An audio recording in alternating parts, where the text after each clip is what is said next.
Good evening, everyone. A very warm welcome to all the distinguished participants of this CPE meet. Thank you, Mr. Kuldeep Gupta ji, Vice Chairman, Jaipur Branch, and CPE for organizing this CPE event. Before we start, I would like to request CA Kuldeep Gupta ji to give his opening address. Thank you. Over to you. Thank you, Shefali ma'am. First of all, I would like to thank today's speaker, CA Ramaya ma'am from Bangalore. Since this topic is very new and relevant and very emerging for the CA professionals, because we know something about it. We just heard about virtual CFO is there, something virtual CFO concept is there. But what actually it is and how it is working and how member can benefit out of it. So that today's speaker Ramaya ma'am will explain us how we can get the benefits out of it. And also thanks to Shefali ma'am, our very learned personality ma'am, because she is doing a PhD in some emerging topics of. So it is very interested for us, and we requested ma'am to please take over this session and insist us for this program. एक छोटा सा एक message मैं सभी members को भी देना चाहूंगा. Although membership fees extend भी हो गई है, तो you can pay your membership fees accordingly if you have not yet paid. Second thing, if you have any idea or having any suggestion for us, please let us know regarding the topics you want to be listen from any of the speaker, so that we can manage our CPE program according to your request and your suggestions. Second thing is that since all the dates are coming for the upcoming months, October, November, December, we have very busy schedule regarding income tax, ROC, GST, and all other compliances. Please be careful, be active, and अपनी exercise health का भी थोड़ा ध्यान रखें, timely manage करें, because ये 3 महीने अपने बहुत बड़े हैं, क्योंकि ये एक तरह से फेस्टिवल का टाइम भी है और वर्क प्रेशर भी रहेगा, तो अपना सेहत का भी ध्यान रखें. और ये एक छोटा सा मैसेज जयपुर ब्रांच की तरफ से आप सभी व्यूअर्स को. Thank you ma'am. Over to Shefali ma'am. Thank you so much, Kuldeep. Sir, आपको sir कहने को मन नहीं करता. You are such a dynamic young personality in the institute, and it's a pleasure to have you because you're so helpful. Like what I agree with you that, you know, like we are seeing unprecedented times of technological advances. Digitization everywhere is leading to digitalization of processes, systems, and new ways of working are emerging. On a personal level, we are using assistants like Google Homes, Alexa, making digital payments, making online transactions. And professionally, during the times of COVID, we saw that, you know, like as to how the audits were carried out remotely. The Big Four and many other audit firms in Delhi, Bombay, Jaipur, etc., they worked with the staff working from home. So while some of the automation techniques like the driverless vehicles and, you know, like there was some buzz about a fully automated software which is going to actually negate the function of auditing. There were rumors about it. And so, you know, on one hand, they seem to be disruptive, but on the other hand, all these emerging technologies are actually, they are also creating opportunities. And if we are ready to accept the change, then, and if we embrace the change, then the future will be ours.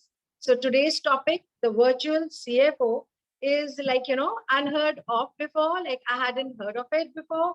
And it brings to mind a plethora of questions as to, does the virtual CFO actually refer to the chief financial officer as we know it?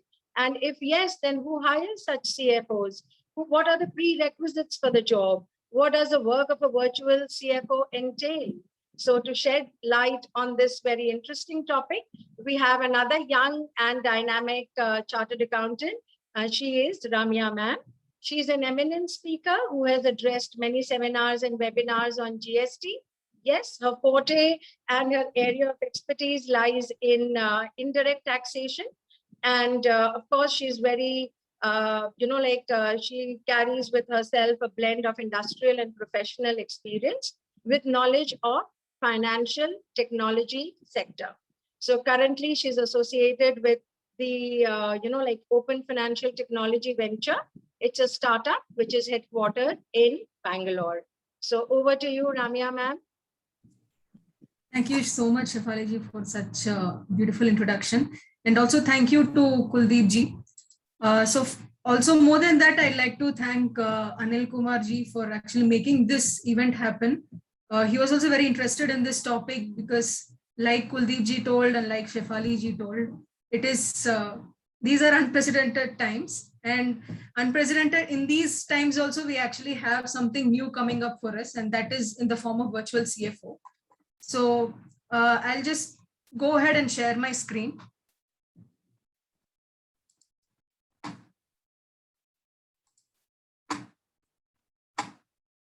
Yeah, I hope it is visible. Yes, ma'am, it is. Yeah, great.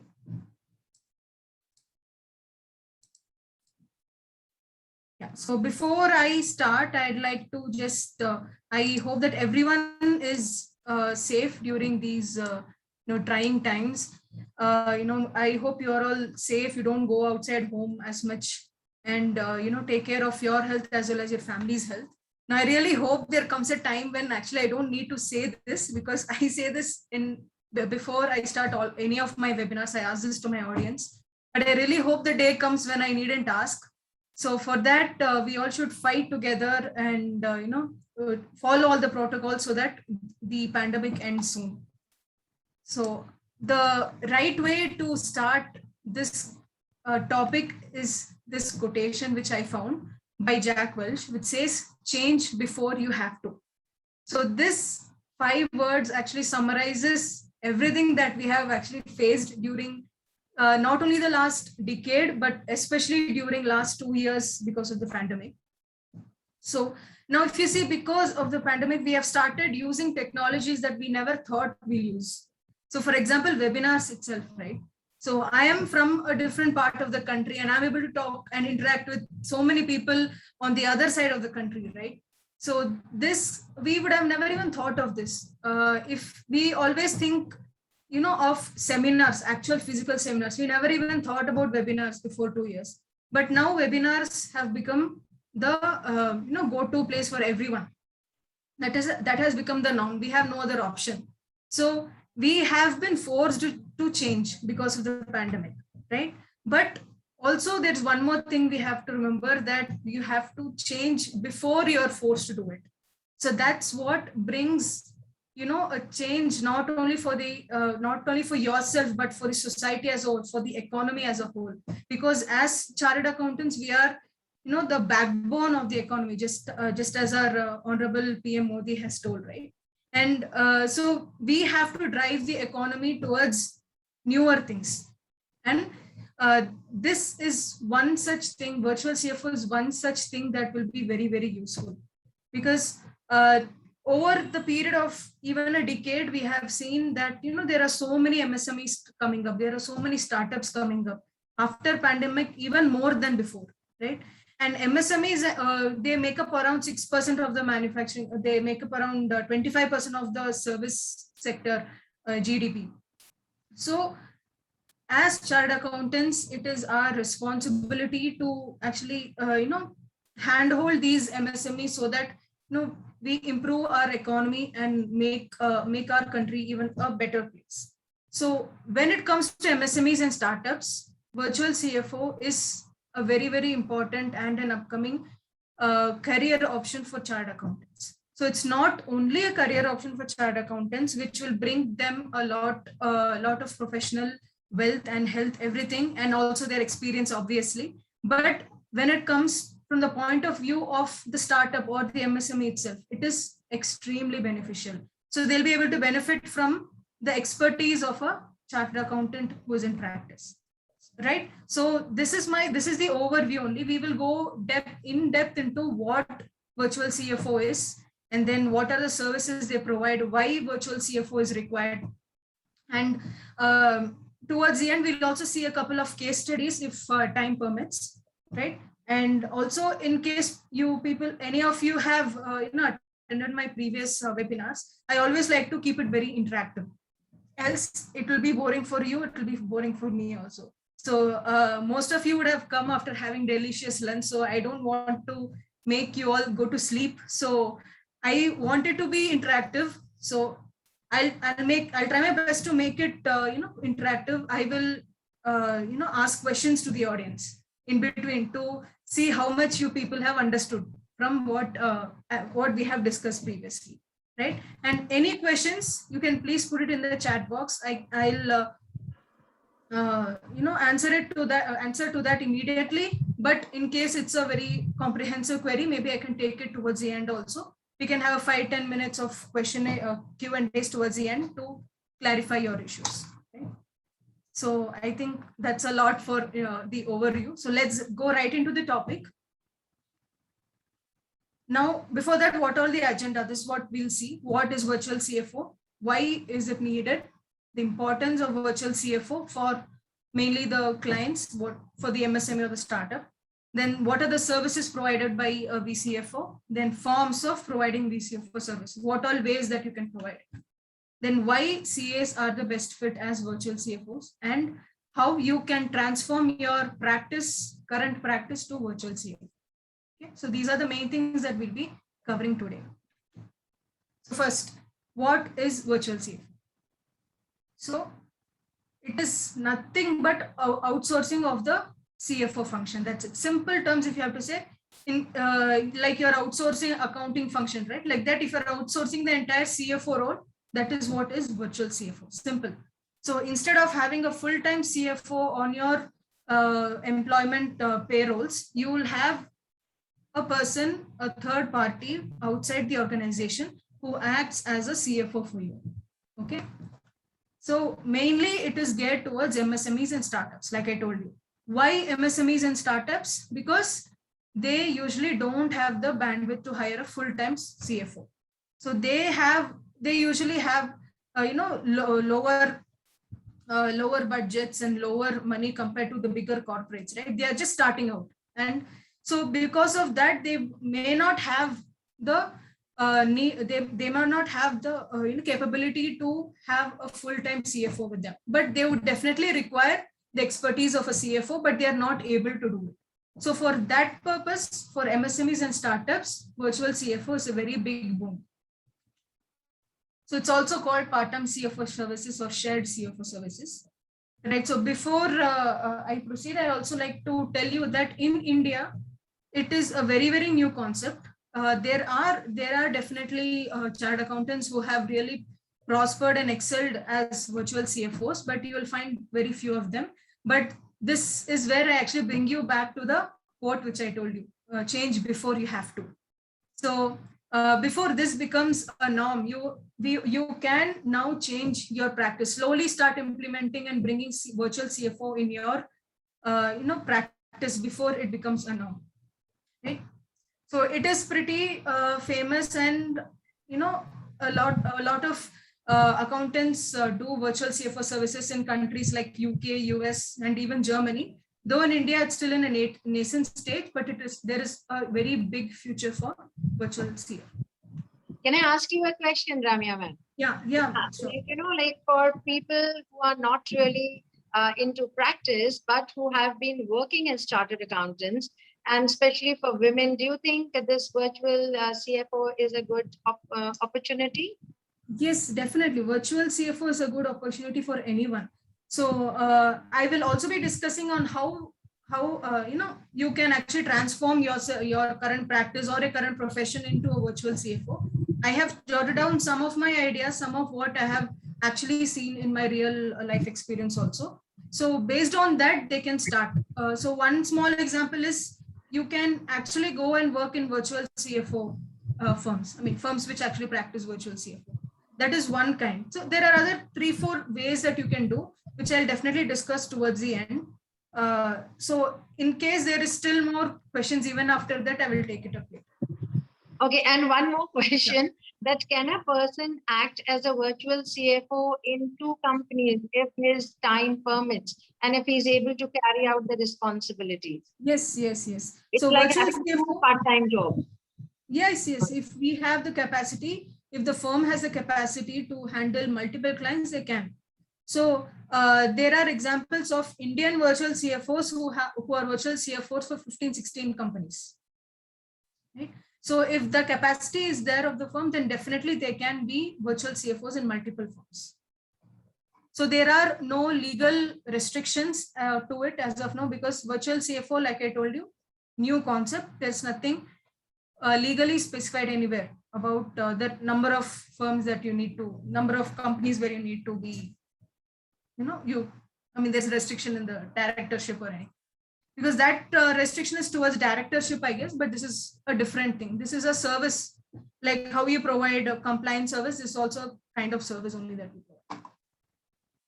And again, this is a very, very important thing, and I will keep repeating it throughout the entire deliberation, that technology plays a major role, very, very important role.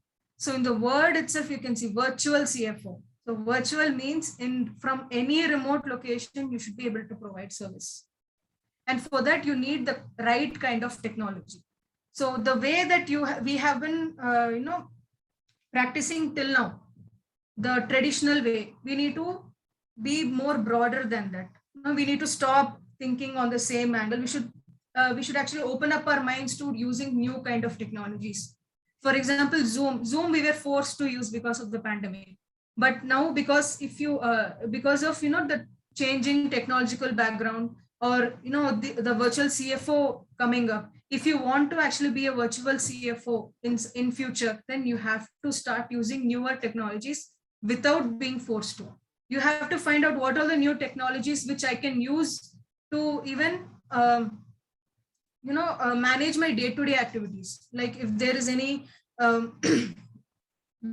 what do I say, for office management, practice management, how just allocation of work, measuring how much time the employees are spending, how much money is spending, expense management. For this, you have so many kinds of technologies that you can use, so many kinds of platforms, right?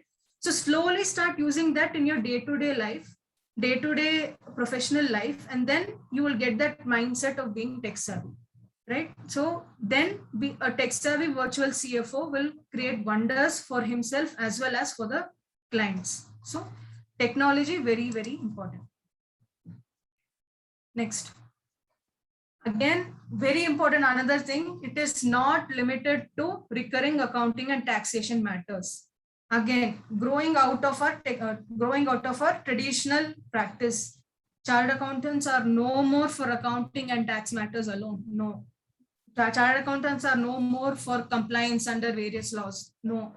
They'll be more than that. They'll may or may not provide compliance service, but chartered accountants will be advisors. They'll be the guidance providers.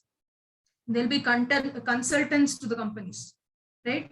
Virtual CFO is more than just accounting and taxation. Right now, we have to think as entrepreneurs, kind of like entrepreneurs. Like, what will you do to, improve your company? You will not only think about finance, right? You'll think about more than that. So that's why we have to, broaden our mind and think about more than just accounting and tax matters, more than just numbers, no more just Excel sheets, but making decisions out of the analysis that you make in those Excel sheets. That should also be there as part of virtual CFO. Next, why virtual CFOs are needed? Reasonable cost. So like I told you, majorly it is geared towards MSMEs and startups. So MSMEs and startups, especially in their starting phase, they will look to reduce their fixed costs, right?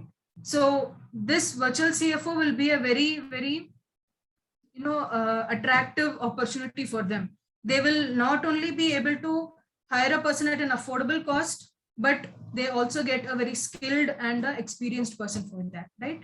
So CAs in practice, or CAs usually have a lot of exposure, because even in articleship, we are exposed to different kind of industries, right? May it be software, manufacturing, trading, everything. We usually have a lot in our shoulders. So that experience will help MSMEs and startup to grow in their starting and growth phase, especially. Next, more skill and experience. So like I told you, now, so one more thing here we have to remember is the main difference between virtual CFO and CFO is in CFO is just one single person, but a virtual CFO is a team, right? So your entire firm is a virtual CFO. Your articles are your virtual CFO. All your employees, CA employees are also virtual CFOs, right? So there's a team of professionals, and each person will have different kind of experience, different kind of specializations, right? So all put together, that will give a more better service. You can give a more better service as a virtual CFO. So just a moment, ma'am. Just a moment, ma'am. This is a little bit confusing because we normally associate CFO with one single person.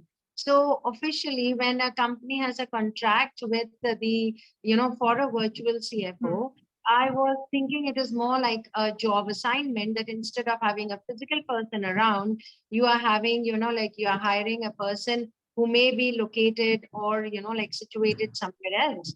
So this, what you're talking about, that, it's basically a virtual CFO is a team. So how does it function?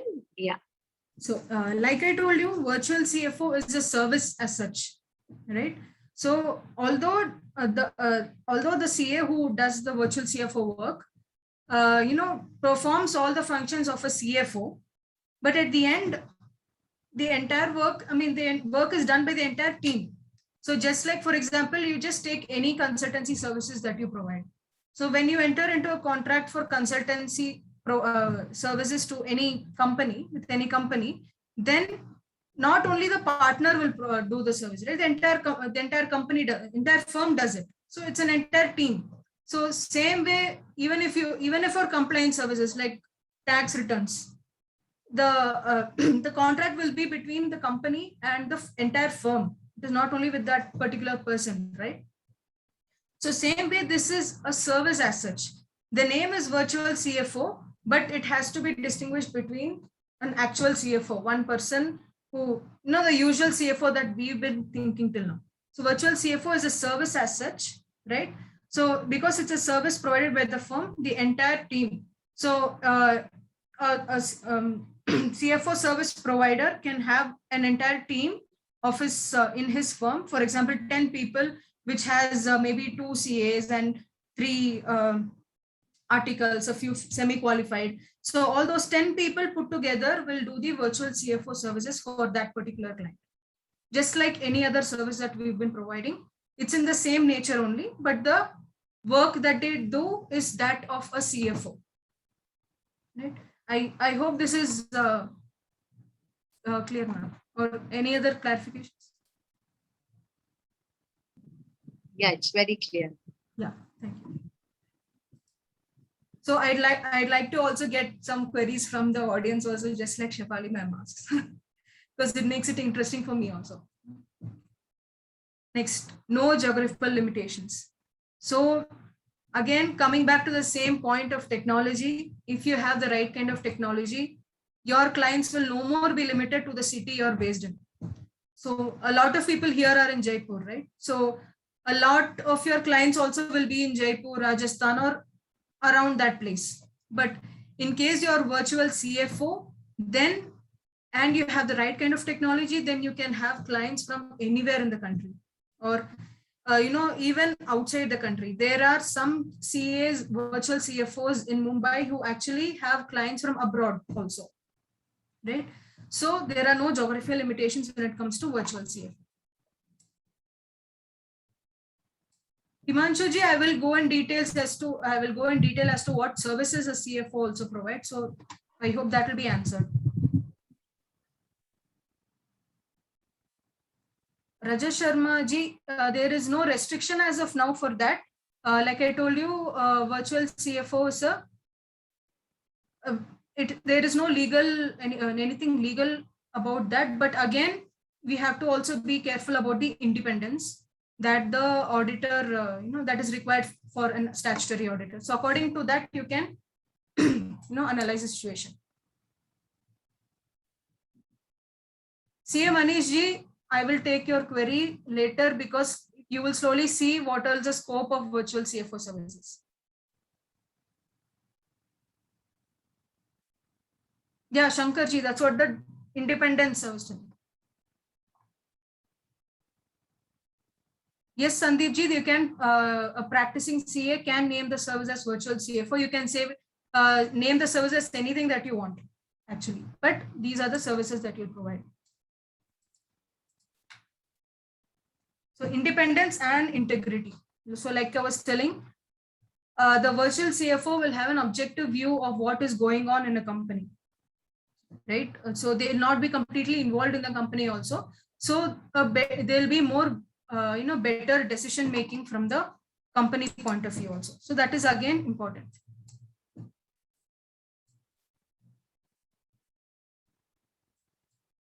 Right.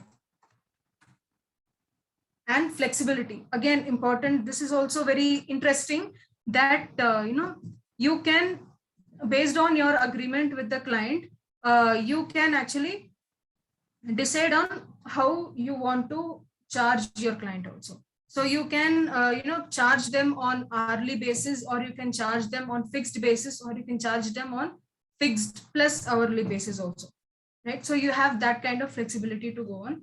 And also the time that you want to spend for the client. So for example, weekly once there will be a review, for example, or once in 2 weeks there will be a review, or in a week I will be spending only 6 to 7 hours for this client. So you can have the flexibility of arranging all this in a virtual CFO service.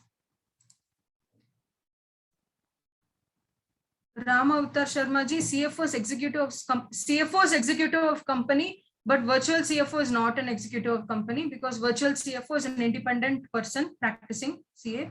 Like I told you, it's kind of like you can equate it to a consultancy services, right? How to know who want to have services of virtual CFO? I will get back. I will go through all that in the slides. So later on, if you're still not convinced, you can ask the question again. Next question to the audience. How does virtual CFO services differ from internal audit? So from what I have told you till now and what you have read till now, how do you think virtual CFO services is different from internal audit?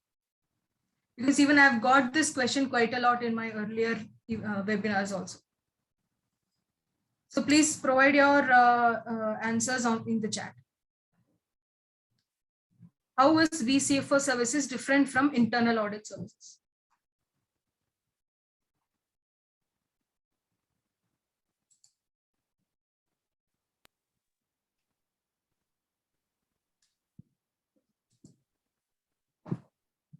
No answers? Well, should I make an? No, there were a lot of questions, so I thought people are active when I asked the question and they're not.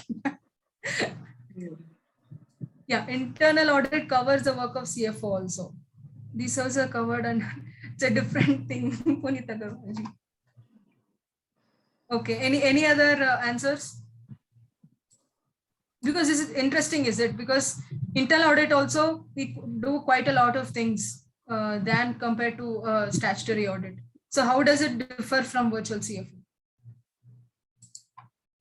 So let's see. The CA who provides virtual CFO service is actually the auditee. This is the main difference, because a virtual CFO is like an advisor, but he's also part of the company in which he's providing the services, right? So he's almost like an employee. He's not an employee, I can tell, but he's almost a part of the company only. So he's actually an auditee. He will never be an auditor, right? So one of the functions of a virtual CFO is closure of audits. So if a virtual CFO does closure of audits, that means he's an auditee, right? He's not an auditor. So that's the main difference. Yes, Himanshu ji, that is also correct. He will be more like director advisor, correct? So virtual CFO is part of company's team, and one of the functions is closure of audits, like I told you. And role of CFO, a virtual CFO, not limited to only finding loopholes, but execution for rectifying that circumstance. So usually as auditors, what do? We'll tell, okay, these are the problems that you are facing in purchases. These are problems in finance. Then we just give the report and we forget it. right? So that's what we don't care what the client does with that, whether they actually correct it or not, we don't bother. So now as a virtual CFO, you should not only find out problems, but you should also, plan out how you will rectify those problems. What are the ways to resolve that problem, right? Another big difference. And takes part in management of the company. So for example, in case there is any board of directors meeting, they usually call the CFOs, right? So same way, in any BOD meeting or important meetings, a virtual CFO will be called, right? So that's how important a virtual CFO is for a company. Next, again, importance of virtual CFO, coming to the same thing. Provides strategic insight to enhance business. So just like Himanshu ji rightly told, just like, even Govardhan Sharma ji told, CFO will be like an advisor. So advisor means not only finance and not only all the execution part, but also the strategic part, right? For example, whether this particular project will be feasible, whether we need to stop producing a line of goods. So even that high level strategy, whenever it is made, a virtual CFO will be part of that. The virtual CFO will provide his or her expertise in the field to provide to advise them whether they are going in the right direction or not. Next, ensures adequate control systems and processes. So again, here adequate controls and processes and systems, not only for finance team, but for the entire company, whether it is HR or purchase or overall coordination between the functions of the company. The virtual CFO will ensure that there is proper processes, SOPs and everything followed. And improvement of accounting process. Yes, obviously being a CFO and being a finance expert, accounting and finance will definitely be there as part of virtual CFO.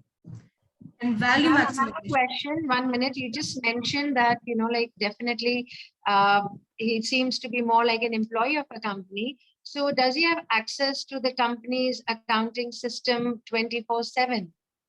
Yes, yes. Again, ideally he should have, because, a virtual CFO manages almost everything as a whole, right? But again, it depends on the agreement that NDA agreements that you're entering with the client also. That also plays a major role in that.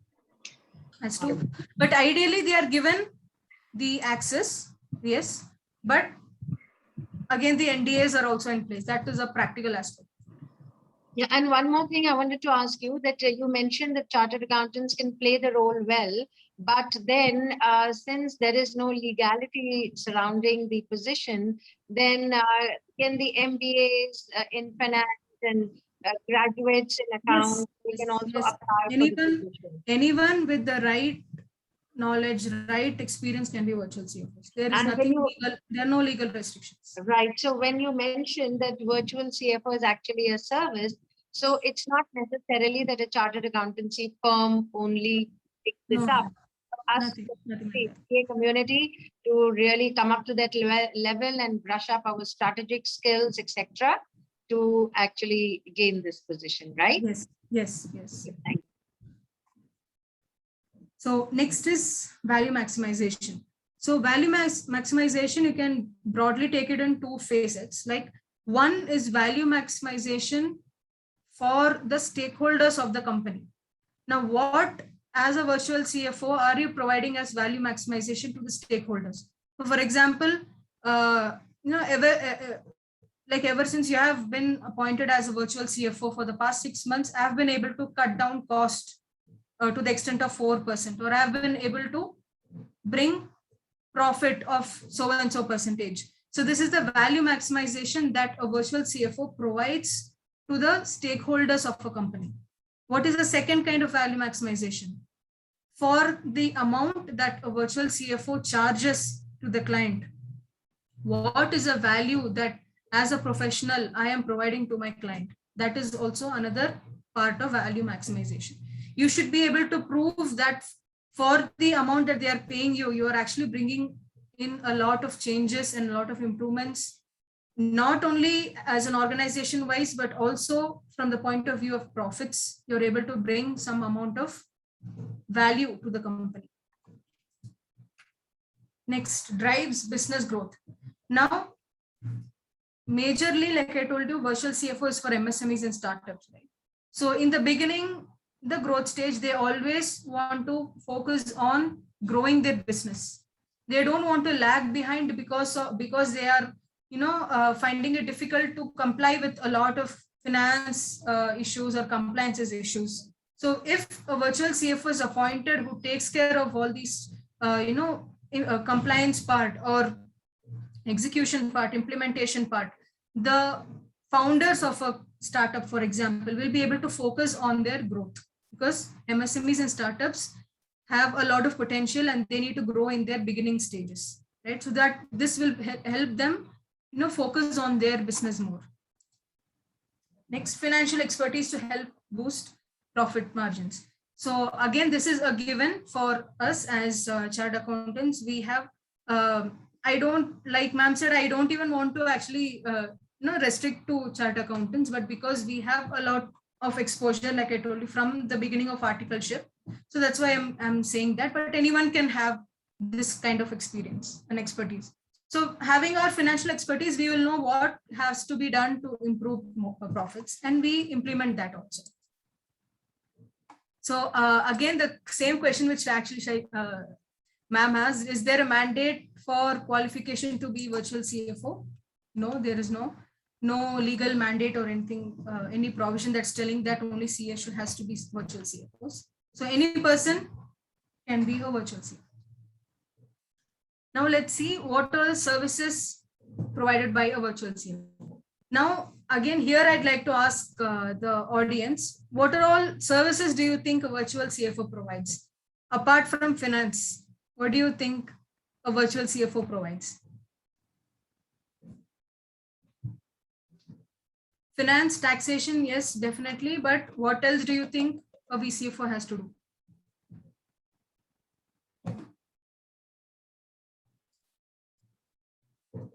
Manshuji, debtors management. Okay. Again, finance only. HR, Bajrangji, yes. Interesting, no? Yes. What else? Strategy making, Rajatji, yes. Due diligence, correct, very nice, Akshayji. So even from the answers, you can find out that, a VCFO provides a whole lot of service, much more than finance. Finance has just become one portion of it, that's it. So you will see what all a VCFO provides. Legal advice, controls, yes, definitely. Overall internal control, yes, we saw. Formulation of strategies. Planning long-term business plans. So like I told you, VCFO will be part of strategy level, decision-making meetings, like the BOD meetings with the, the founders of the startup.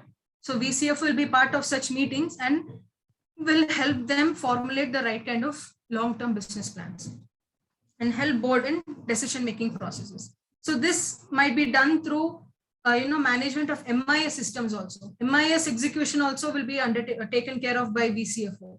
Based on that MIS reports, what kind of decisions that has to be made by the BOD, that also VCFO will be part of. Next, business process reengineering. So this is a very, very interesting service. Even whether it is part of VCFO or not, it is a very interesting service, because basically business process reengineering is nothing but, overviewing the existing processes, and then scrapping it all out and going back to square one and bringing up a solution. That is called re-engineering. So everything that you have been doing till now, forget about it and start something anew. So business process re-engineering can also be provided as a separate service. So in case, any of your clients, some of your clients, right? So if you think that client has, needs to improve their systems, you can actually even take this as a service and do. business process re-engineering. You can go through what all processes are being followed in that company. Purchasing, how they do, how does it go from purchasing to sales, A to Z, everything you see. And then you tell them that these things needs to be improved. Change the entire system of purchasing, change the entire system of inventory, right? So this you can actually provide even as a separate service, but virtual CFO services includes even business process reengineering, right? So before going in detail, I'd like to just mention that the services that I'm mentioning over here is very comprehensive. I've covered a lot of things, right? But whether you as a virtual CFO, you will provide all these services or not will depend on the agreement that you're entering with the client, and also depend on the nature of the client. What I'm saying here is overall, okay? So you may or may not enter into a contract for the entire thing or for a part of it, right? So that depends on the agreement. Next, formulation of strategies we saw. Next, execution level, operations. In operations, he oversees the processes. So virtual CFO will also create processes and SOPs wherever it is not there, and also oversee and overlook whether it is all going properly or not. IT policies and controls. IT policies and controls, again, not restricted to finance and accounts only, everywhere, whether the ERP that they are following is good or not, or if they don't have an ERP, what kind of ERP that I have to suggest to the client. So you suggest that kind of ERP to the client, and then you ensure that you also help in implementation of the ERP, right? So all that is also part of VCFO services. HR and legal, just like they were rightly pointed out, HR legal also they oversee what are the leaves, what is the authorities, and then legal part, what are there any SOPs for creation of agreements? How many times the agreements have been reviewed? What is the authority for, signing authorities and everything else that is also taken care of by a VCFO. Finance part, I will definitely not go into detail because a lot of you already know. So basically just budgeting, forecasting, cash flow management, Forex management, handling finance accounting issues. So in case, there is issue in applicability of Ind AS or certain journal entries, don't know what exact journal entry has to be passed. Maybe it's an extraordinary item or a very different kind of transaction. Then what kind of entry has to be passed? That also virtual CFO will help in advising. General support. Implementation of ERP. Again, just like, the business process reengineering service that we saw, implementation of ERP itself is a service you can provide standalone basis. Right? So this I'm telling just for information's sake. There are many CAs who actually provide this kind of service. I have seen that. So what, for example, you, like I told you, suggest to your client that you please use this ERP. You're a growing business. You need to start using ERP, and which manages not only finance but the entire company, right? So you suggest them that ERP, and also you help them in implementation of ERP so that it runs smoothly. Negotiating deals. It's an important customer, important supplier of a major volume, major monetary amount. Then you help in negotiating deals. And non-routine business decisions also included. Specific transactions. Again, very, very interesting. Here also, consultancy with respect to mergers, acquisitions, demergering, these kind of restructuring transactions can also be a standalone services, but also part of virtual CFO services. Right? So sometimes, in foreign countries, we have seen that they appoint a virtual CFO while liquidation. Right? Even that is done. So while liquidation, the virtual CFO helps the company to ensure that the liquidation is going properly. Right? Even those kind of cases are there. Then IPO support, obviously, deal making, fundraising. So especially for startups, the virtual CFO can help in fundraising and proper presentation of their forecast to the investors so that they can get the right kind of funds for the company. Interaction with stakeholders. So they have to interact with banks and financial institutions with respect to various loans. Tax revenue authorities, obviously, I think that's our favorite as chartered accountants. We do that a lot, right? Day in and day out, interacting with the revenue authorities. That is also there. And supplier interaction in case of critical agreements. So these kind of, interactions with third parties are also involved in virtual CFO services. And reporting to the board of what all you have done. So given this, next question to the audience, how is vCFO services different than outsourced accounting services? So this answer, you should be able to answer this very easily because we have seen in detail what all services that a vCFO provides.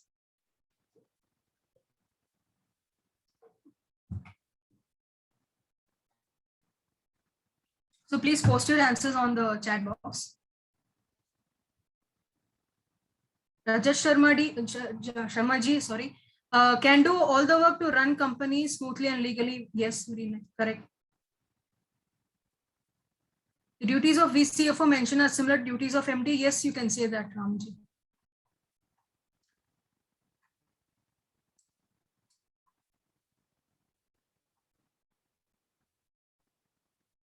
It covers services other than accounting as well, Himanshu ji, correct.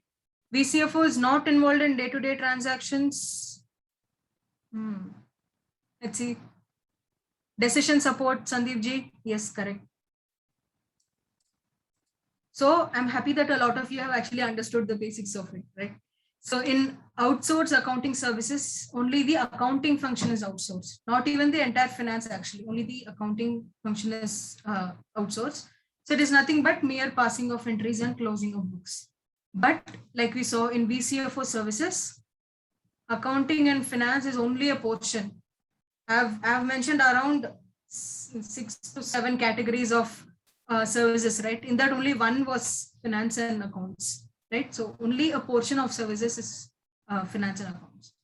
So management of F&A team rather than compliance and bookkeeping, right? You don't focus on, ensuring that GSTR1 is filed by 11th or the TDS is paid right on time. No, more than that, you actually are more on the management, though execution is also there, you're more of the management position than, compliance and bookkeeping. So provides consultancy in case of accounting and AS. So in case there are any issues, like I told you, don't know what journal entry to pass for this kind of transaction, then those kind of consultancy services also are provided by the vCFO. So again, as rightly pointed out by Sandeep ji also, the vCFO helps in strategy formulation, company-wide processes, not only accounting. Next, ABC and Co. Chartered Accountants provide ITR and GST final services to its client. So is it considered virtual CFO services? Yes or no? A simple yes or no.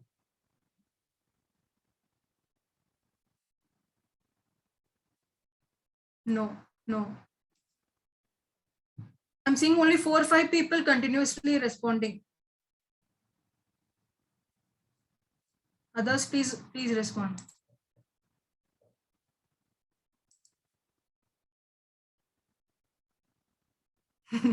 Okay. No. Correct. No. So compliance services alone cannot be considered as virtual CFO services. Compliance can be a part of the virtual CFO services, like it may or may not form part of your service agreement. That depends on the agreement with your client. But if you're only providing filing services, it is never virtual CFO services, right? Because it's more than just compliance. And forms of providing virtual CFO services. So in what all ways you can provide these kind of services? There is one called shared CFO services or virtual CFO services. So in this, it includes all the services or majority of the services that I have mentioned in the previous slides. So those 6 categories which I have mentioned, everything is part of this service that is called virtual CFO or shared CFO services. Yes, Himanshu ji, I will also cover that. And interim CFO services is when for a particular period, maybe for 1 year, for 2 years, you are acting as a CFO. So that is called interim CFO. You can, I mean, that you can provide that interim CFO services as, as a service as such. And contract CFO services is for specific period. So for example, like I told you the example of liquidation, right? So while liquidation, there can be a contract CFO employed. For example, during M&As also, for that particular period, for that 1 year during which the entire M&A transaction occurs, to ensure that everything goes smoothly, they appoint a contract CFO. That is also part of this. Right? So these are the majority 3 ways that virtual CFO services can be provided. And how long does a virtual CFO work with the client? Client is, so how long? It depends, right? So till client desires, yes, it depends on your agreement. So like I told you, it can be a specific time or specific project. Like I told you, M&As. For M&A, that merger would be for another 1 year maybe. So only till that time the VCFO will be there. Or for example, you're a complete VCFO for a startup, and you might be the CFO of the startup for 3 years till the time they actually start growing, and they would have a need for a full-time CFO. Till then you will do. Right? There is no fixed time for VCFO services. Right? So till the time full-time CFO is employed, wherever it's necessary, the virtual CFO will be active. So here we'll see why CAs are the best as virtual CFOs. So first thing, deep understanding of business, right? So the first thing that we learn in our auditing subject, also in our IPCC, that before even starting your auditing, you have to first understand the business very well, right?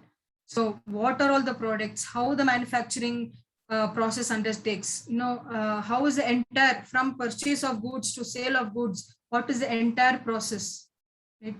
And how many employees are there, how many units are there, everything. We have a proper understanding of the business, right? So that mindset we have, that's why we'll be the best fit as virtual CFOs. Right? Financial foresight and advising. So it's not limited to only reporting and cash flows, like I told you. More than just compliance and finance compliances. Expertise and F&A, obviously, and expertise in diversified fields, again, like I told you before, only various kinds of field. Another important thing in the bracket I've written, industrial experience more significant than financial expertise, right? So financial expertise you can actually have any time, but industrial expertise is very important. Not everyone will have this. People who have worked with a lot of clients from different kind of industries will only know what problems that particular industry is facing. Every industry will have a separate kind of problems. The IT industry and manufacturing industry will not have same kind of problems. Everything will be different. Costing is different. Everything is different. So an industrial experience and an industrial expertise, industrial knowledge is very, very important. Even more important than financial knowledge for a virtual CFO. Okay. Next, adapt with changing laws and regulations. So I'm sure all of us, at least spend half an hour to 1 hour per day to know what all new notifications has come, what is the new news, what circulars have come, what are the amendments that is happening in law. We actually keep ourselves updated with these, right? So obviously that will be even more helpful as a VCFO. Next, what are the skills sets that you need for a VCFO? So by starting with this is actually the start of how you can grow to be a VCFO, right? First, proactive decision making. So again, the mindset of an auditor has to be broken. we have to not just find out what are all the issues that are being faced by the company, but we have to also resolve it. You have found, for example, you have found some issues in, the purchase department, right?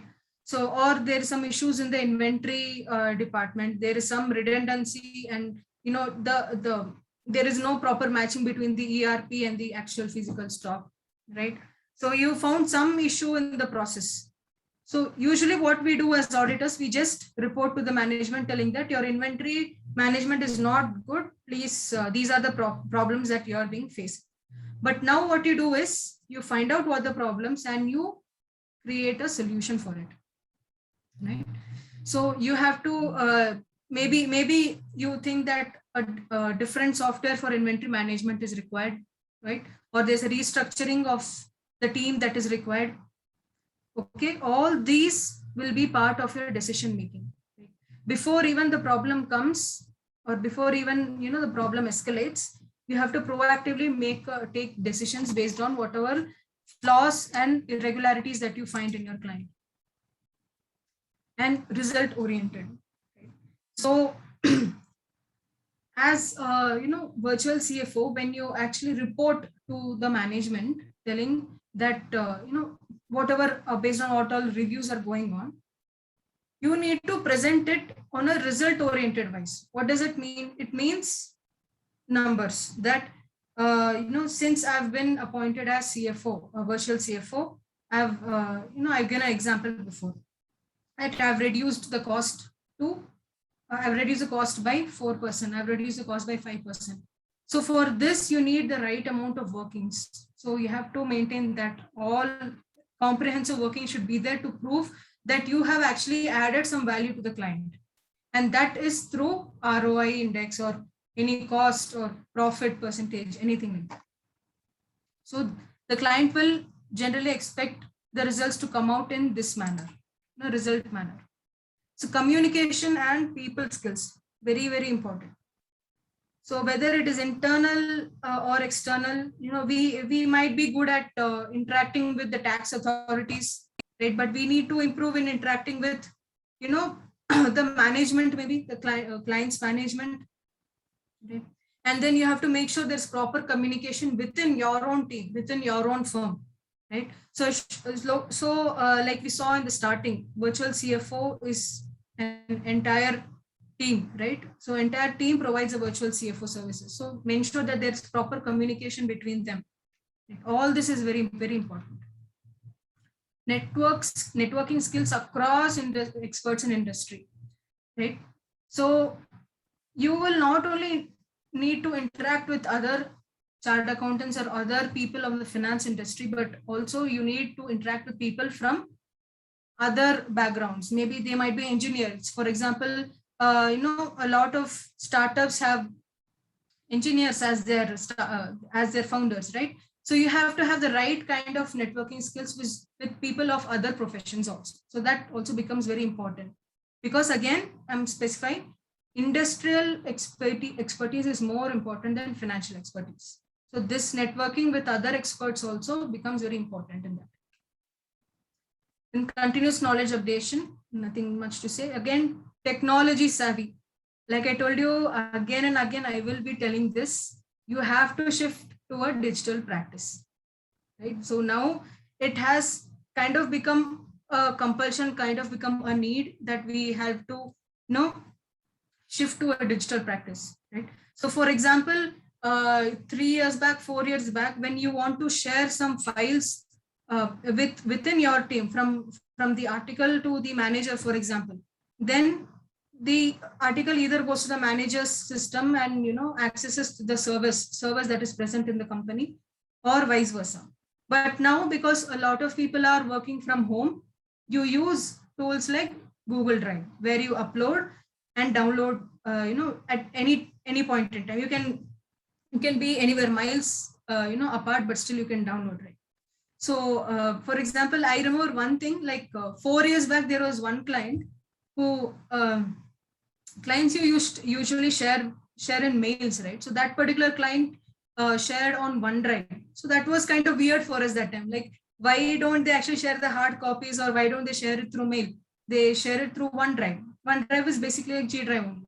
So that time it was a weird for us, but now it has become very normal, right? So that's how, before you're forced to adapt to technology, you start using newer technologies to improve your day-to-day practice also, day-to-day professional life also, so that you can provide better services to your clients. So this is not only for virtual CFO service, I'm telling, for any service that you're providing, if you actually start using new kind of technologies, you will definitely, improve the quality of service that you're providing to your client. So does VCFO services, provide services completely online? Yes or no?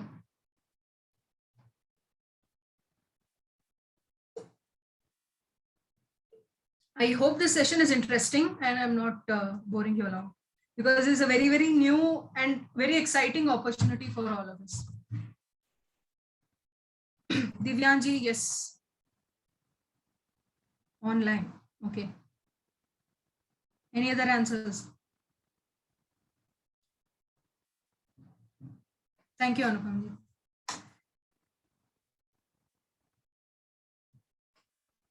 Any other answers? Okay. So the answer is no. It needn't be completely online. I know the word says virtual CFO, but we'll see why I said no. So although VCFO service is primarily focused on providing services virtually or online, it again depends on what is agreed with the client. So basically, there are 3 ways that you can provide your VCFO services. Let's see what are all the 3 ways. One is on-site. On-site, now we are using the words just like software engineers, no, on-site and off-site work. So on-site virtual CFO services is where you have someone from your team, or you have the entire team stay in the client, go to the client's place and do there and provide the services. So that is on-site. For example, internal audits that we used to do before, where 2 people from your firm used to stay used to go to the client's place for 15 days, 20 days, finish the entire audit and come back, right? So that is on-site services. Next, off-site services is completely providing the services from your own CA's office. This is completely online. Okay. Next, hybrid. Hybrid is a mix of both. So either you do a complete off-site and you say that, I will come to your place for review and for reporting every 2 weeks, or every month I will come. So that is called hybrid. Or you have, for example, you have 5 members in the VCFO team. Then in that 3 of them will stay in office, 2 of them will always stay in the client place. Then that is also part of hybrid agreement. Okay. So on-site usually will happen in the starting of the assignment. So in the starting of your VCFO assignment, that is very crucial, because that's when you understand the company as a whole. So you will be required to, interview the CEOs, or interview the management, interview the executive level, interview the finance team. You go to the purchase team and see how is the process going on, right? So in the starting of an agreement, assignment, VCF assignment, on-site will be very helpful. But usually 3 kinds of services, right? So, but it's very important here to note that in your agreement itself, in the agreement with the client itself, you should be very clear. You should make it very clear that, for example, for first 15 days, we will be on site. After that, it will always be off site. Or 5 people of my team will always be in the client place. The remaining will work from the office only. And the entire thing will be done online. In case your client is from some other place, very far away place, and we have a lot of travel restrictions. So I will do all the services from my office only. It will be completely offsite. So the type of engagement, online, on-site, off-site, or hybrid, should be made clear in the agreement that you're entering into. And next, how is reporting to be done to the client? So VCFO reports to the management of the company. Right? he doesn't report to the stakeholders or any shareholders or anything, reports to the management of the company. So frequency of reporting to be predetermined in agreement. Once in 3 months, once in 6 months, everything should be in the agreement. And necessary matrices to be included in the report. So again, report format is there is no specific format. You can use any format that you want. Like statutory audit, there is no specific formats, right? So, but make sure the matrices are equal. Matrices is what I told you, like cost. What is the cost before you were hired as VCFO? What's the cost after? What's the cost I've reduced? What is the profits? What is the ROI? Everything should be part of your report. And comparisons with the benchmark. So actually, if you see, benchmarking itself is a service that a virtual CFO provides. So a virtual CFO, he or she has to find out what is the industrial benchmark for profits. What is the industrial benchmark for costs? That has to be taken into consideration and accordingly put in your report and checked. And you have to, ensure that those benchmarks are met or they are exceeded accordingly. And outcome and results in numbers, I specified before, result oriented. The VCFO has to be result oriented. So proper numbers should be there in the report that you give. And there is no specified format for report, like I mentioned.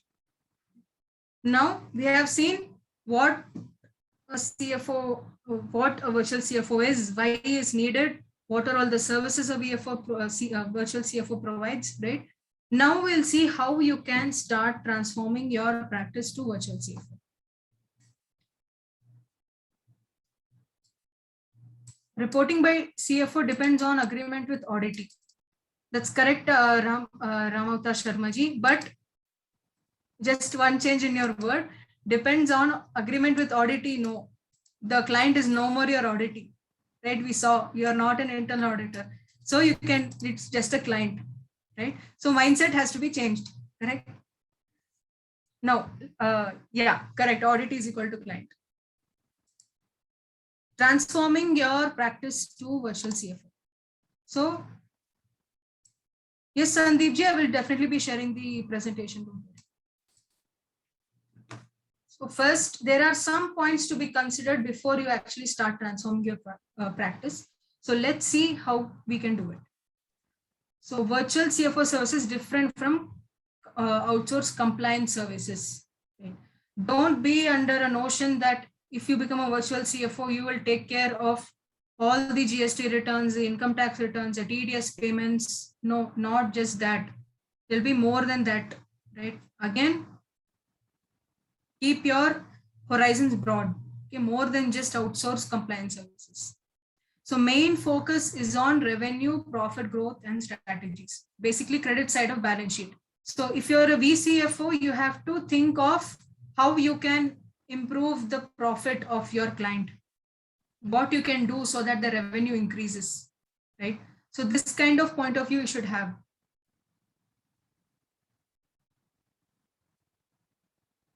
What if conflict on any statutory things as auditors in a company person? I didn't get you, Rajat Sharma ji. Are you saying the conflict is there if you're a statutory auditor and an employee, right? Next, industrial experience, more significant than financial expertise. I already mentioned earlier. So team building gains a lot of importance. Team building, two things again here. Team building is your own team in your firm. You make sure that the people in your team are trained really well to be virtual CFOs. They are able to grow individually and as well as professionally along with your firm.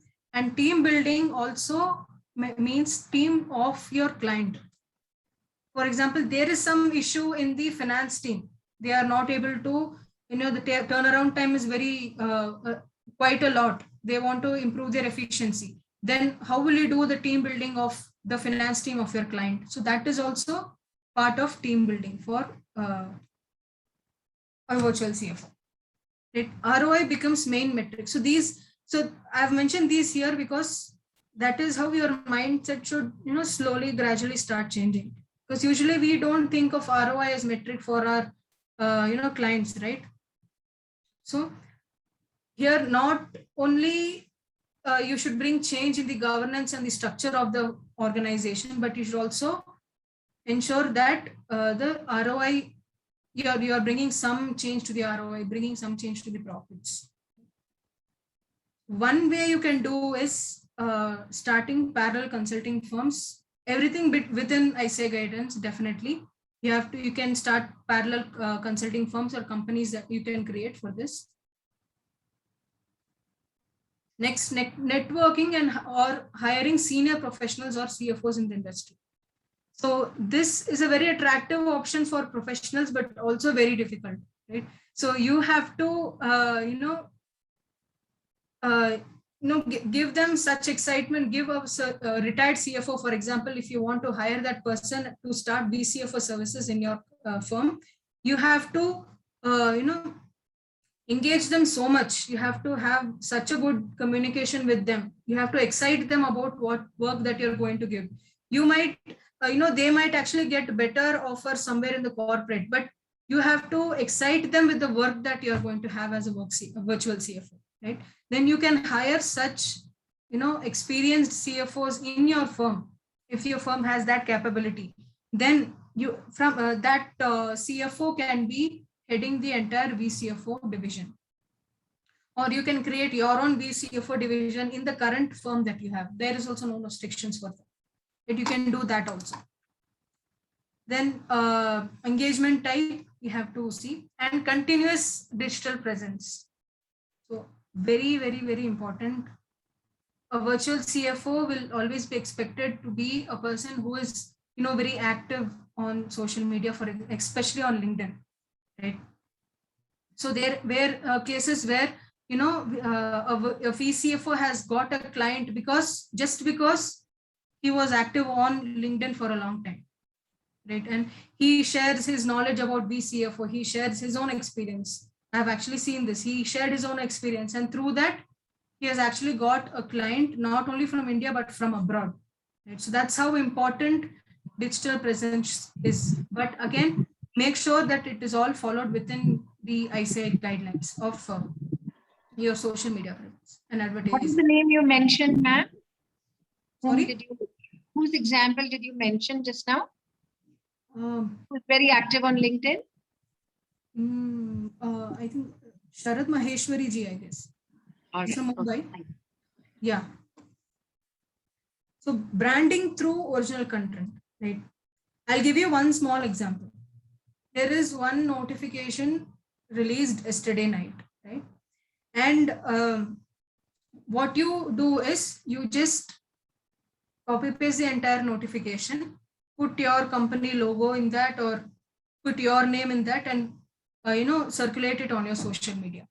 So is that original content? No, it is not. So how do you create your original content? So same notification, what you do is you read the notification, you analyze it, you summarize it in your own words in 2-3 paragraphs, and then you give your own views on that, what you think will be the effect of that notification. And then you put your name on it. That is when branding happens. So very important that you create your own brand.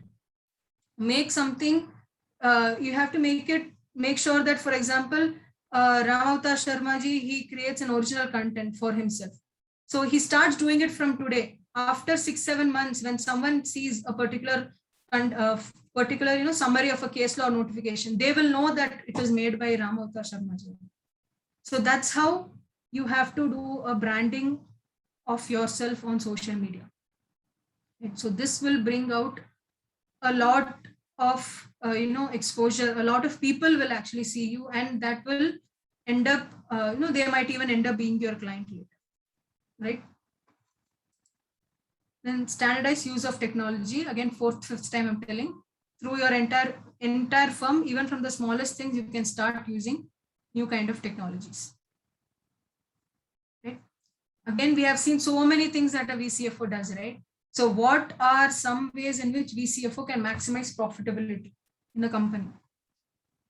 So now let's just put ourselves in the shoes of a CFO, virtual CFO, and see, just let's come up with 3-4 ideas by which we can maximize profitability. Just give some examples. Anything that comes to your mind.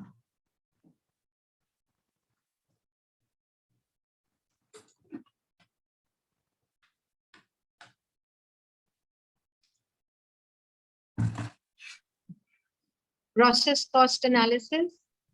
Yes. Anything else? Technology-based system. Yes. Actually, seeing Divyanji's answer, I remember one thing, that a client will actually expect a virtual CFO to bring in new technology to their company. So that's how tech savvy that the client wants the VCFO to be. Right? So you have to be very adept with technology, and you can introduce new ERPs, more efficient ERPs for the company. That's how that way also you can make a lot of change to the client. Yes, correct, Sandeepji. Process improvement turning into reduction in leakages. Perfect. So let's see. Creation of operation. These are again not comprehensive. These examples, including also what you people have told. This is just a few examples that I've given. Creation of metrics and standards. So the previous slide also was mentioned that while reporting your while reporting to the company also, you have to make sure that you have some benchmarks set. You have to find those benchmarks and set those benchmarks for the company. Benchmarks and standards. You have to compare with the competitors, do all the analysis. So that will also help in improving efficiency and profitability. You will know where the problems and loopholes are, and then you can easily fix that up. Next, identifying major opportunities for savings and investment, and identifying areas which need improvement. HR specialized team and VCFO services to support employee-related issues. So, for example, the startup or the MSME is very, it's in a small stage and just starting out. They might not have, the capacity to have a HR team as such. So you might even have 2-3 people in your own VCFO team who act as, HR specialized team, and they take care of payroll and all the issues and everything. And optimizing working capital, obviously we are finance experts, we will be doing that by reducing redundancy and cost. So, so before I get into the case studies, any queries?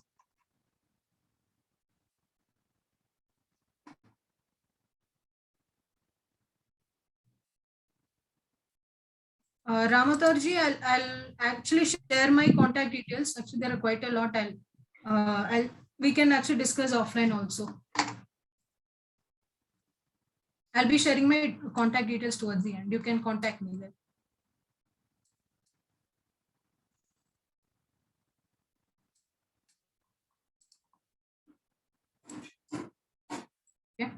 Yeah. So we'll just see a couple of case studies. I'll just run through it a bit because all of you people have been a great audience, and I hope we all would have understood, the overview and, a bit in detail about virtual CFO service and how we can provide. So the first case study is SCL Group is a supermarket chain and has stores in multiple states, and they have 500 employees. Now, what are the client requirements? I've just given a snapshot of it, right? Just 4 or 5 for the case study purpose. The client wants you to improve procurement process and internal controls with respect to that. And budgeting and forecasting along with monthly variance analysis reports. So they've not been doing that, and they want you as a virtual CFO to help them in all this.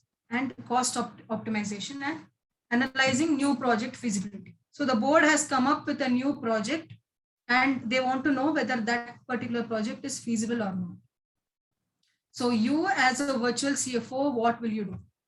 You will first analyze the existing processes, right? So you will evaluate gaps, opportunities for improvement. This is a basic process that virtual CFO needs to be doing. And finding out specific areas for cost reductions. right? They want cost optimization. So you'll find out what are all the areas. So those areas may be in any function, any division of the company. You need to ensure that you have, a deep understanding of all the functions of the company for that. And right technology for MIS reporting and establishing periodical review mechanism. So this is review mechanism. MIS reporting is so that you get a proper variance analysis reports and you can do proper budgeting and forecasting. So what is the result or impact delivered? So this result and impact delivered will actually form part of your report. Right? So you will say that I have optimized the process in optimize the process in the purchase department, in the stores department, and this has reduced cost by 7%. You need to have proper workings for that 7%. Right? You need to give numbers also in the report. And faster decision making due to variance analysis reports. So you can give instances for that. And feasibility report for informed decision making regarding new project. So they have asked you to analyze the new project, right? So you create a feasibility report for that particular project alone. Again, there is no specific format. You can create your own feasibility report. And then you will actually mention there telling that, yes, this project is feasible, or no, this project is not feasible because of so-and-so reasons, right? Then multiple areas identified for cost reduction. So maybe you give this report after 3 months. So multiple areas identified for cost reduction. You have just identified and yet to work on it. Even that you can report it. Okay. So that is one case study. This is the last case study for today. So RDM Limited is a manufacturer of industrial machineries and has a turnover of 40 crores. So what is the requirement for the client? Creation of SOPs of standard procedures for all functions, and working capital management, ERP optimization. They may or may not have had an ERP, but ERP optimization, reviewing roles and responsibilities of the F&A team. Right? So this is what the client wants you to do. And what do? You first understand roles of all functions and creation of framework. So all functions, HR, manufacturing division, or the all the divisions, you understand how many employees are there, what each employee does, how what process is being followed, if any, as of now. If there are no processes, then you create an SOP for them. Right? Then next, what you do is analyze areas of improvement. Automation of finance through ERP. So again, like I mentioned before, a VCFO is expected to bring new technology to the company. So here you suggest the company a particular ERP. That ERP may be in-house, that ERP may be purchase ERP also. So depending on what the structural organization of your company client is, and depending on that, you can fix what ERP you want the client to have. Then evaluating structure of finance and finance team and reorganization. So they want you to review the responsibilities of the F&A team, right? So you go sit with the F&A team, you analyze what each person is doing and how you can maybe restructure the team so that the faster the reports are being generated faster, or there is better management, or there's faster work being done. And what will be the result in this case? For example, saving of ₹1 crore in working capital in 4 months. So these are just examples. 30% decrease in turnaround time for F&A team. So previously, they used to take 4 days for reconciliation of revenue, but now they are just taking 2 days, for example, right? So that much of time has been saved in an F&A team. The implementing best practices in ARP and MIS reporting, and improved decision making due to periodical reporting. So proper reporting being done by the F&A team also on the right time, and the right kind of ERP is also being used by the company. So faster and more efficient decision making by the board of directors or the founders of the company, for example, right? So this is basic how I'm just giving a snapshot of how the entire process goes on. So that's it from my side. Any queries after this?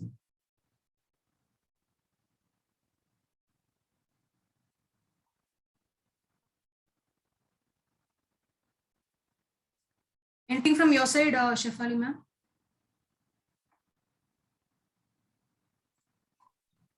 Yeah, what comes to my mind is that we are moving towards, basically the times of full time, and, we used to have these job, like job assurance or something. Those times are going. Now we are entering the age where you just perform, give your output, because, like these kind of assignments with CFO, they seem to be on a much shorter time duration. They could be for 6 months, they could be for 3 months. So we are, like moving towards a little bit uncertain times, if I may say so.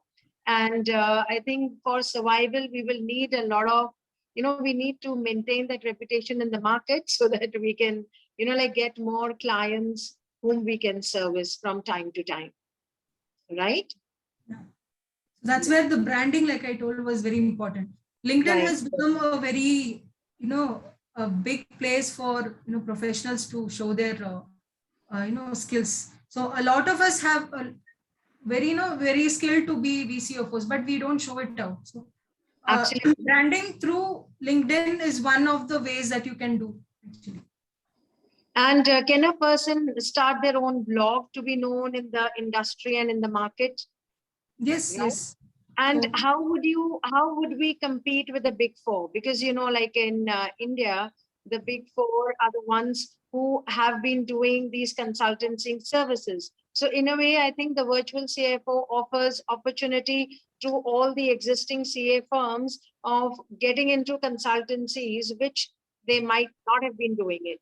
So I think the CAs will have to, the professionals, they might like to make a little bit paradigm shift in terms of, like being auditors to being consultants. Yes, yes. Also, since, it is towards MSMEs and startups, and they would want to actually reduce their costs, I think they will definitely, prefer the mid-sized firms too, is what my opinion is. And also, one more thing is we have to make sure that we present the service to the clients very nicely. So you may or may not give it a name of virtual CFO services, but you actually, while having a proposal meeting with the client, for example, you, in the PPT that you create, you have to not just tell that I'll be providing this service and charging you this much. You can also tell what changes you will bring, how much you can bring. That also depends on your presentation and communication skills there. But again, that depends, once that can only be done once we are exposed to the client's operations. Without that, it'll be difficult to make a commitment. And what, one thing, what I'm hearing for the past few years is that because of the competition, the chartered accountants, they're offering their services, like there's a element of undercutting, or they're offering their services at a very cheaper rates. So I think we should at the outset refrain from doing so, because on one hand, we have the benchmark of these consultants charging, like I remember 20 years back when I was with Jardine Consultants Limited and MNC in Delhi, at that time also the fees were like, we used to pay 12 to 13 lakhs to the consultants. So I hope the chartered accountants who are attending this webinar, they will keep in mind, the kind of, like when we are offering strategic management services, and we are offering, like quite many things, that we do not underquote. That's one thing which we'll have to keep in mind. Virtual CFO is a special kind of service, and you have to present it as special, not just a random consultancy service for a particular transaction, but you have to also, it is special, and you have to show to the client that it is special. And that's why you are charging so and so amount.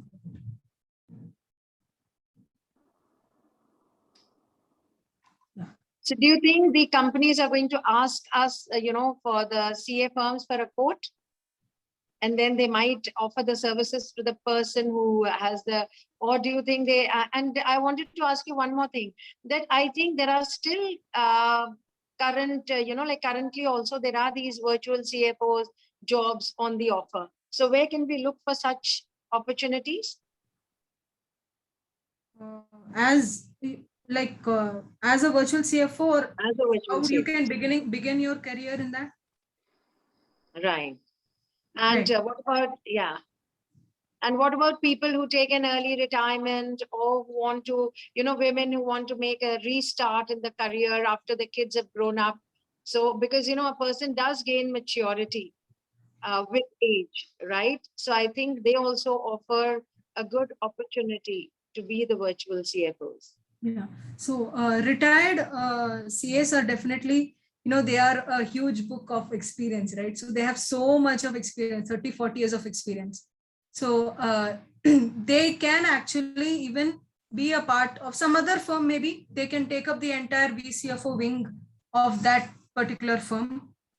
And same goes to women who actually want to come back to work. Definitely, yes.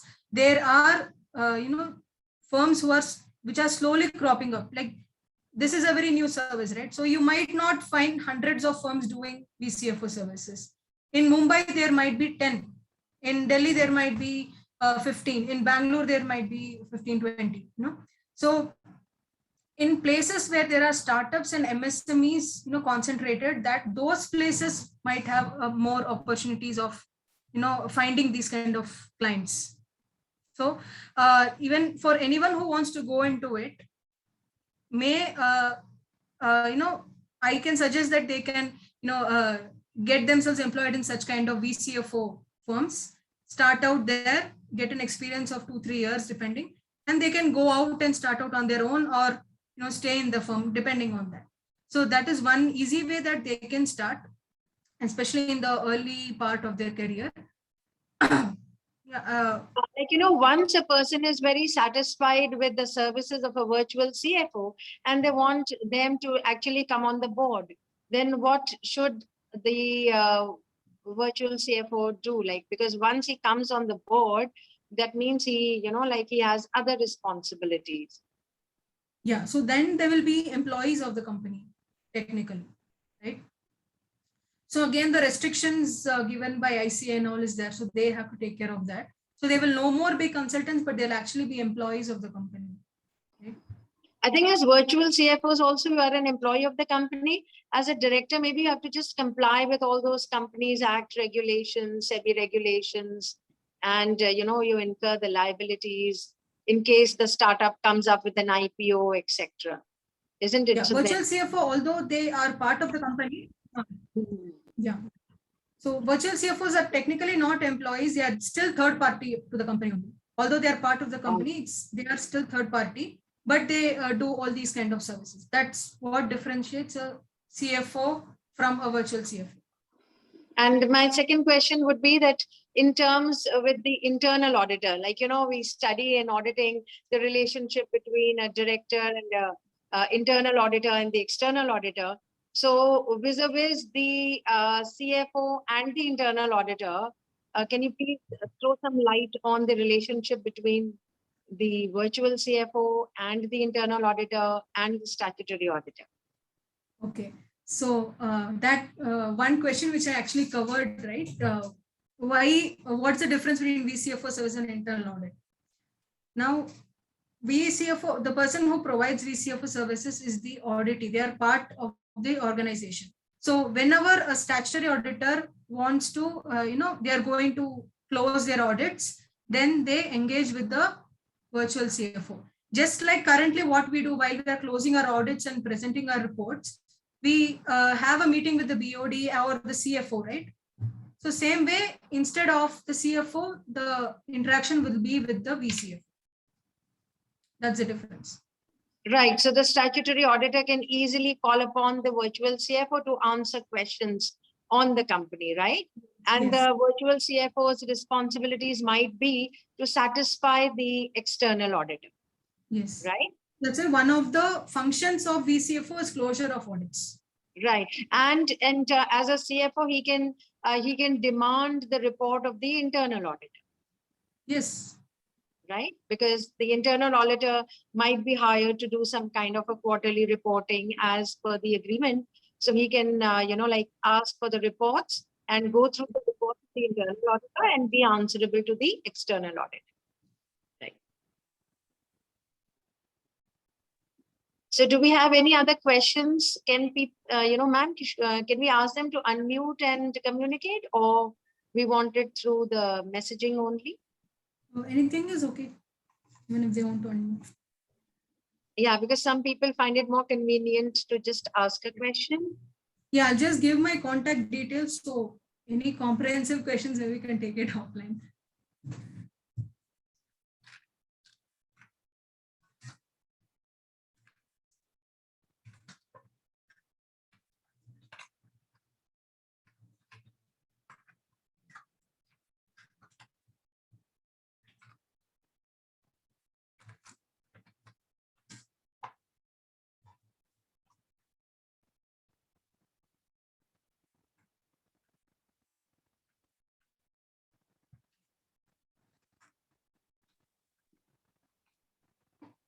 So I've shared my contact details. Ma'am, it's not showing on the screen. Okay. I've shared it on the chat. Okay. And you can also, connect over me on LinkedIn also. All right.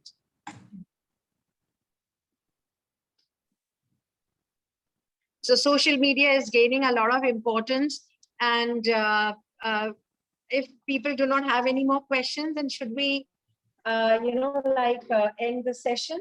Because it was a very enlightening session. I'm sure all of us came to know a lot about this new term and the new services that have come up. And I think it really offers a great opportunity for all the people, because, as we see, I was having a chat with Prakash Sharma ji, and he said that our chartered accountants community need to be aware that how the world of auditing is changing, and we should not just bank upon the traditional areas and traditional roles, because the auditors very soon might be reduced to the currently we've been offering a lot of compliance services, and with the technology really moving towards a lot of automation, then the way our interest returns, etc., the TDS, it is automatically showing on the website. So things like this, with the ROC work, etc., it might become more transparent. And I think all this compliance work might be reflected straight away on the company's websites, etc., very soon. So with the, with the changing times, I'm sure that we need to really, make this shift and adopt technology, because we have no choice. And, these are the new kind of opportunities which our firm and we as individuals can take it up. And thank you so much. It was a very, very enlightening session, Ramya ma'am. And you've really done a lot of research. And I wanted to ask you whether you've been offered a job of a virtual CFO. Not yet, actually. All right. So we wait for this opportunity, and thank you so much for letting our members know. It's something very good, especially for the new chartered accountants as well, since they are technology savvy, and for the older generation, because we have the experience and maybe a little bit of expertise with us. So if we can combine our expertise and experience with the latest technology, I'm sure we'll benefit, and it'll be a win-win situation for our profession. So thank you so much. And it was a wonderful session. I enjoyed a lot, and you made it quite interactive. And thank you to all the participants for being a very good, they weren't really an audience, but they were actively participating. So thank you very much. Thank you so much.